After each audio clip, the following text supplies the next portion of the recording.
জান্নাতি হুরের কথা কোনোদিন কানে শুনেছেন? পৃথিবীতে থাকতে থাকতেই আপনারা নিজের কানে তাদের আওয়াজ, তাদের কথাকে শুনুন।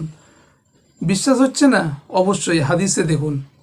এবং তিনারা কথাটা তখনই বলে যখন আমাদের এই পৃথিবীর স্ত্রীরা পুরুষদের প্রতি খারাপ আচরণ করে, তখনই তারা মুখ খোলে এবং তারা কি বলতে থাকে দেখুন। এই হাদিসটা ইবনে মাজা এবং তিরমিজি শরীফের মধ্যে এসেছে।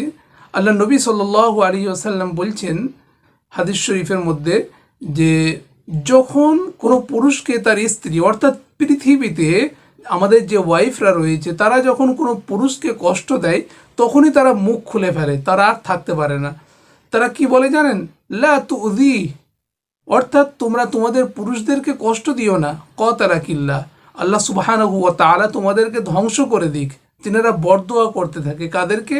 যে এই পৃথিবীর ওয়াইফদেরকে, যে তোমরা পুরুষদেরকে কষ্ট দিচ্ছ, আল্লাহ তোমাদেরকে ধ্বংস করুক।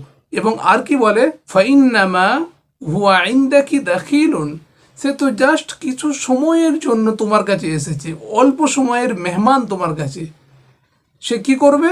ইউশিকু আন ইউফারিকাকি ইলাইনা, সে তো কিছু অল্প টাইমের মধ্যে তোমাদের সঙ্গে রয়েছে এবং সে খুব শীঘ্রই আমাদের কাছে ফিরে চলে আসবে।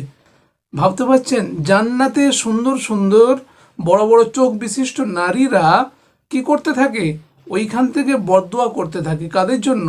যে এই পৃথিবীর যে সমস্ত ওয়াইফরা রয়েছে, তারা যদি বর্তমান পুরুষের সঙ্গে খারাপ আচরণ করেন।